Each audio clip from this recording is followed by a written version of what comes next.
Autorickshaw চালকরা এখন বাংলার শ্রেষ্ঠ হয়ে পরিণত হয়েছে।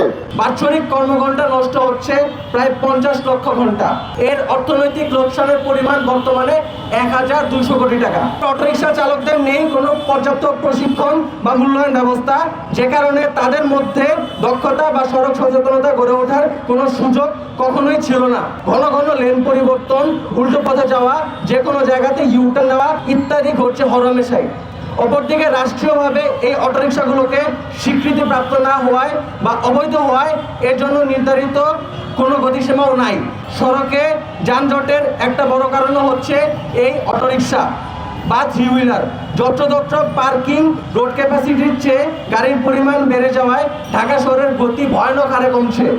বাৎসরিক কর্মঘণ্টা নষ্ট হচ্ছে প্রায় 50 লক্ষ ঘন্টা।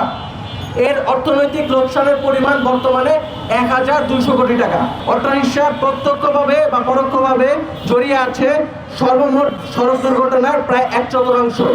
ঈদযাত্রাতে এই দুর্ঘটনার পরিমাণ ছিল 32% বেশি। এসব সড়ক দুর্ঘটনার কারণে আর্থিক পরিমাণ বছরে প্রায় 4500 কোটি টাকা। অতএব আবার যত্রতত্র ব্যাঙের ছাতার মতো গজিয়ে উঠছে চার্জিং স্টেশনগুলো, যেগুলোর কারণে দেখা দিচ্ছে বিদ্যুৎ সংকট।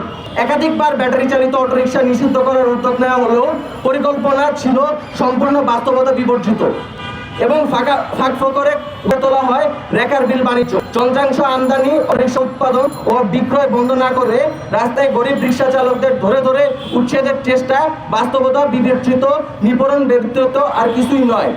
অন্যদিকে এই ব্যাটারি চালিত অটোরিকশার চালক সহ বিভিন্ন মহল থেকে অটোরিকশা নিষিদ্ধের বিরুদ্ধে অজুহাত হিসেবে বৃহৎ সংখ্যক চালকদের জীবিকার কথা তুলে ধরা হচ্ছে।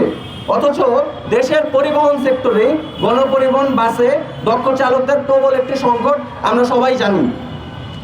গেল আওয়ামী আমলে বিভিন্ন ভুল ও স্বৈরাচারী সরকারি সিদ্ধান্তের কারণে রাষ্ট্রায়ত্ত পাটকল, টেক্সটাইল মিল, চিনিকল সহ বিভিন্ন গুরুত্বপূর্ণ শিল্প কারখানায় লাখ লাখ কর্মসংস্থান নষ্ট হয়েছিল।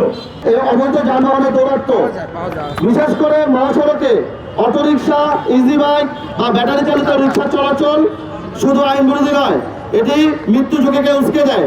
অটোরিকশা চালকরা এখন বাংলার শ্রেষ্ঠ হয়ে পরিণত হয়েছে। এই সমস্যার সমাধানে প্রশাসনকে সক্রিয় হস্তক্ষেপ প্রয়োজন। পাশাপাশি আমাদের নাগরিক সচেতনতাও গুরুত্বপূর্ণ। আমরা চাই এই সম্মেলনের মাধ্যমে সরকার ও সংশ্লিষ্ট কর্তৃপক্ষ বিষয়টির গুরুত্ব অনুধাবন করুক এবং দ্রুত কার্যকর পদক্ষেপ গ্রহণ করুক।